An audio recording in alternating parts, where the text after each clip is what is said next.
पुत्रदा एकादशी की कैसी पौराणिक कथा जिसे सुनना चाहिए आपको एकादशी वाले दिन ही, जो 23 अगस्त को पड़ने वाली है।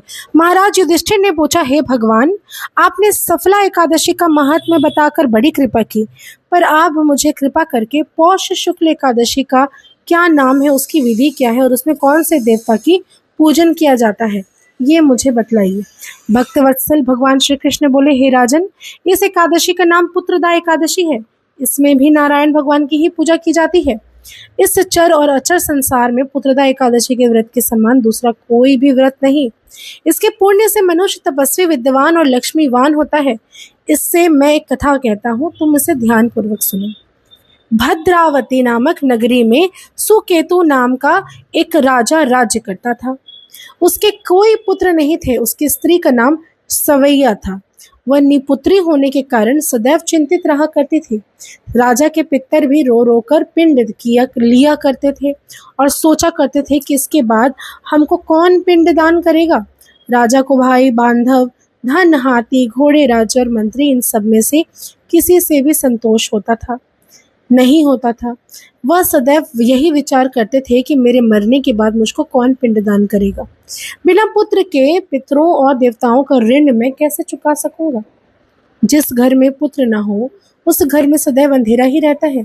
इसीलिए पुत्र उत्पत्ति के लिए प्रयत्न करना चाहिए। जिस मनुष्य ने पुत्र का मुख देखा है वह धन्य है। उसको इस लोक में यश और परलोक में शांति मिलती है, अर्थात उनके दोनों लोक सुधर जाते हैं। पूर्व जन्म के कर्म से ही इस जन्म में पुत्र, धन आदि प्राप्त होते हैं। राजा इसी प्रकार रात दिन चिंता में लगा रहता।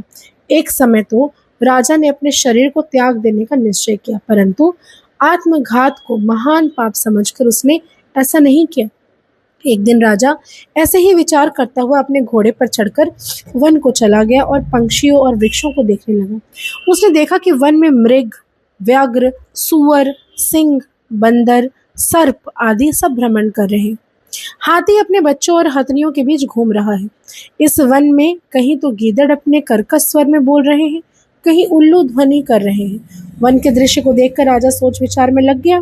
इसी प्रकार आधा दिन बीत जाने पर वह सोचने लगा कि मैंने कई यज्ञ किए, ब्राह्मणों को स्वादिष्ट भोजन से तृप्त किया, फिर भी मुझको दुख प्राप्त हुआ। क्यों? राजा प्यास के मारे अत्यंत दुखी हो गया और पानी की तलाश में इधर उधर फिरने लगा। थोड़ी दूरी पर राजा ने एक सरोवर देखा। उस सरोवर में कमल खिले हुए थे तथा सारस, हंस, मगरमच्छ आदि विहार कर रहे थे। उस सरोवर के चारों तरफ मुनियों के आश्रम बने हुए थे। उसी समय राजा के दाहिने अंग फड़कने लगे। राजा शुभ शकुन समझकर घोड़े से उतरकर मुनियों को दंडवत प्रणाम करने लगा और करके वहीं पर बैठ गया। राजा को देखकर मुनियों ने कहा कि हे राजन, हम तुमसे अत्यंत प्रसन्न हैं, तुम्हारी क्या इच्छा है कहो।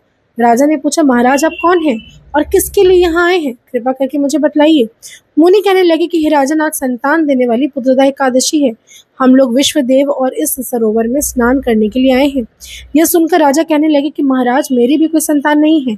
यदि आप मुझ पर प्रसन्न है तो पुत्र का वरदान दीजिए। मुनि बोले, हे राजन, आज पुत्रदा एकादशी है, आप अवश्य ही इसका व्रत करें। भगवान की कृपा से अवश्य ही आपके घर पर पुत्र होगा।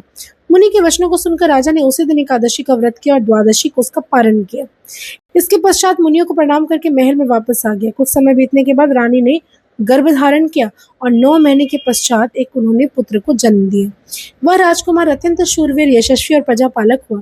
श्री कृष्ण बोले, हे राजन, पुत्र की प्राप्ति के लिए पुत्रदा एकादशी का व्रत करना चाहिए। जो मनुष्य इस महात्मा को पढ़ता है या सुनाता है या सुनता है, उसे अंत में स्वर्ग की भी प्राप्ति होती है। कैसी लगी आपको ये कथा जरूर कहिएगा और कमेंट में हर हर महादेव या जय श्री हरि जरूर लिखिएगा। धन्यवाद।